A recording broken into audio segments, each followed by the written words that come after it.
अगर आपने या आपके घर वालों ने कभी भी आपकी पत्नी के साथ इस तरह का बर्ताव या उसके साथ कभी मार पिटाई नहीं करी कि उसको घर छोड़कर जाना पड़े। नमस्कार दोस्तों, एक बार फिर से हम आपका स्वागत करते हैं हमारे चैनल पर।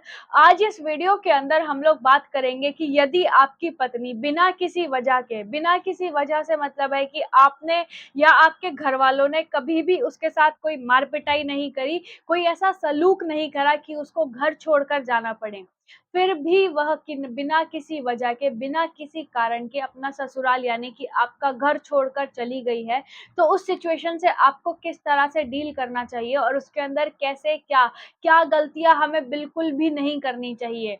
तो अब हम जानते हैं सबसे पहले कि जब आपकी पत्नी घर छोड़ के चली जाती है तो वो क्या करती है। जब आपका घर छोड़कर वह चली जाती है तो नॉर्मली देखा जाता है वो सबसे पहले कंप्लेन फाइल करती है आपके खिलाफ, यानी कि अपने पति के खिलाफ तो कंप्लेन करती ही है, लेकिन उसमें कोशिश करती है कि जैसे अपने सास-ससुर, अपना देवर, अपनी नंद यानी कि अपने जो ससुराल में जितने भी व्यक्ति है, जितने भी उन फैमिली में मेंबर्स होते हैं, सबको उसमें धकेलने की कोशिश करती है कि पति को तो परेशान हो ही, साथ में बाकी लोग भी परेशान हो। तो ऐसी सिचुएशंस के अंदर नॉर्मली हस्बैंड्स के पास जब कॉल आती है कि आपके और आपके घरवालों के खिलाफ इस तरह से कंप्लेन आई है, तो वो घबरा जाते हैं और सबसे पहले वकील के पास जाते हैं एंटीसिपेटरी बेल फाइल कराने के लिए। लेकिन ये सबसे बड़ी गलती होती है, आपको कभी भी ऐसी चीज़ें नहीं करनी है। जब भी पुलिस का कॉल आता है, सबसे पहली चीज़ तो आपको बिल्कुल भी घबराना नहीं है। और इसके बाद बात आती है एंटीसिपेटरी बेल की। एंटीसिपेटरी बेल को बिल्कुल भी अप्लाई ना करें, ये सबसे बड़ी गलती है जो आप करते हैं। अब हम जानेंगे कि ये एंटीसिपेटरी बेल इतनी बड़ी गलती क्यों होती है, लेकिन उससे पहले इस चैनल को सब्सक्राइब ज़रूर कर लीजिएगा। ऐसे ही लीगल अपडेट्स हम आपके लिए लाते रहेंगे।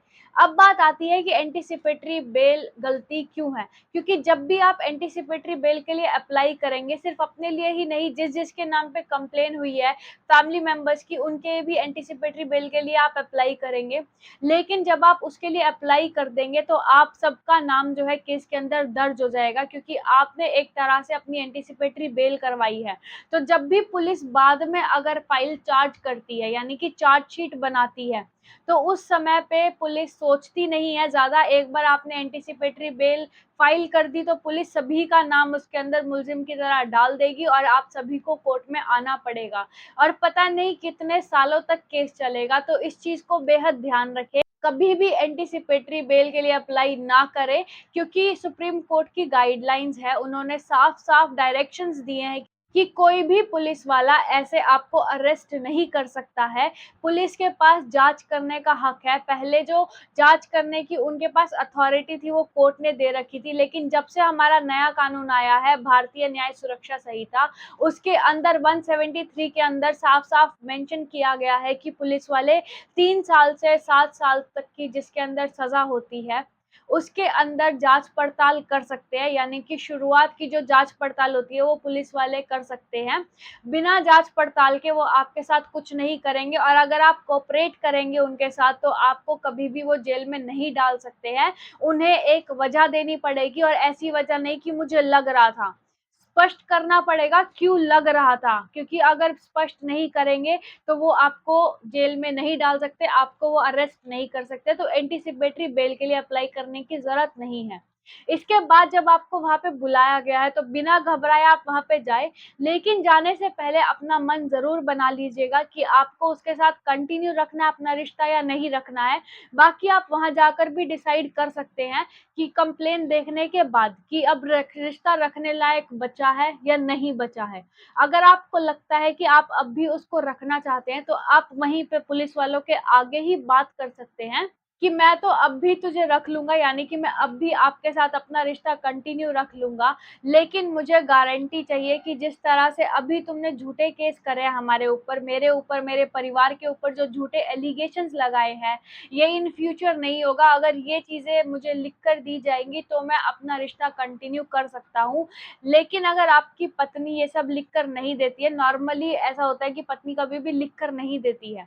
लेकिन अगर आपको लिख कर देती है तो आप कंटिन्यू कर सकते हैं, अगर नहीं देती है तो आप उस चीज़ को चाहे तो वहीं पर म्यूचुअल अंडरस्टैंडिंग से फिनिश कर सकते हैं, यानी कि अपना जो सेटलमेंट है, आपको जो अलग होना है वहीं पर म्यूचुअल अंडरस्टैंडिंग से खत्म कर लीजिए, क्योंकि उसके अंदर आपके पास एक ऑप्शन होगा नेगोशिएशन का। अगर आपकी वाइफ की कुछ मांगे, अपना सामान तो वो मांगेगी ही वापस, उसके अलावा जो भी उसकी मेंटेनेंस की मांगे या फिर जो भी चीजें वो बोलती है, अगर आपको जायज लगती है तो ठीक है, अगर नहीं लगती तो आप उसमें नेगोशिएशन कर सकते हैं। अगर आपका नेगोशिएशन नहीं होता, आप लोग सेटल नहीं कर पाते हैं, तो आपका जो केस है वो कोर्ट में जाएगा। उसके बाद बात आएगी, पुलिस वाले चार्जशीट बनाएंगे। जब पुलिस वाले चार्जशीट बनाएंगे, आपको पुलिस स्टेशन में बुलाया जाएगा। जो आईओ होंगे, यानी कि जो इन्वेस्टिगेटिंग ऑफिसर होंगे, उस समय पे आप उनसे बात करके अपने घर वालों का नाम उस केस में से हटवा सकते हैं। तो चार्जशीट आपके खिलाफ ही आएगी। पुलिस वाला जो आईओ होगा वो घर वालों का नाम हटा देगा, बस उनको आपको बताना पड़ेगा कि इस तरह से झूठे झूठे इल्जाम लगाए गए हैं, और ऐसा काफी बार देखा जाता है। तो मोस्टली आईओ जो है नाम हटा देते हैं घर वालों का। तो आपको सिर्फ वहां पे जाके बात करनी है और उस टाइम पे नाम हटवाना है। उसके बाद चार्जशीट आपके खिलाफ फाइल होगी, तब आप कोर्ट में रेगुलर बेल के लिए अप्लाई कीजिए। तो ये तो बात थी 498A की, अगर आप लोगों का वहां पे सेटलमेंट नहीं हुआ। इसके अलावा आपकी पत्नी आपके ऊपर एक मेंटेनेंस का केस कर सकती है, और इसके अलावा हो सकता है डोमेस्टिक वायलेंस एक्ट के अंदर, अगर मार पिटाई का उसने इल्जाम दिया था कि मेरे साथ मार पिटाई हुई है, क्योंकि हर पत्नी जो है रिपोर्ट को जब भी कंप्लेन देती है तो वो बड़ा चढ़ा कर देती है। वो उस टाइम पे बस ये सोचती है किसी भी तरह से फंसा दूं मैं अपने हस्बैंड को और उसके घर वालों को।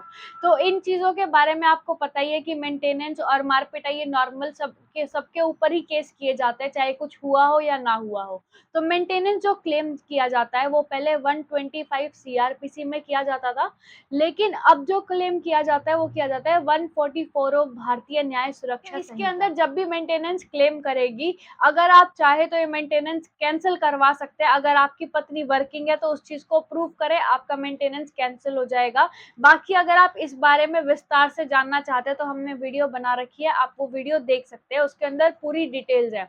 इसके बाद बात आएगी आपके खिलाफ वो डोमेस्टिक वायलेंस के अंदर मेंटेनेंस या फिर रेजिडेंस का, या फिर इसके अलावा आपके ऊपर मार पिटाई का केस कर सकती है। तो ये चीजें वो केस तो कर देगी, लेकिन वो उन चीजों को प्रूव करने में सक्षम नहीं होगी, क्योंकि जो झूठे एलिगेशन उन्होंने लगाए हैं, उन्होंने उस टाइम पे बड़ा चढ़ाकर लिखने में लगा तो दिए, लेकिन उस चीज को प्रूव करने में उनको इतना ज्यादा टाइम लग जाएगा कि उनको आखिरी में आके आपसे सेटलमेंट ही करना पड़ेगा। आप दोनों का सेटलमेंट ही होगा लास्ट में। तो इन चीजों का ध्यान रखें। और आपकी पत्नी मेंटेनेंस सिर्फ एक ही एक्ट के अंदर क्लेम कर सकती है, या तो डोमेस्टिक वायलेंस के अंदर या फिर बीएनएसएस के अंदर, दोनों के अंदर कभी भी मेंटेनेंस क्लेम नहीं किया जा सकता। अगर आपको फिर भी इसके अंदर कुछ पूछना है या आपको कोई डाउट है, तो आप हमसे कमेंट करके पूछ सकते हैं, हम आपका जवाब जरूर देंगे। अगर इसके अलावा भी आपको कोई लीगल समस्या है तो आप हमसे संपर्क कर सकते हैं। आज की वीडियो में सिर्फ इतना ही। अगर वीडियो पसंद आई हो तो वीडियो को लाइक जरूर कर दीजिएगा, चैनल को सब्सक्राइब कर लीजिएगा। ऐसे ही लीगल अपडेट्स हम आपके लिए लाते रहेंगे। Thank you so much.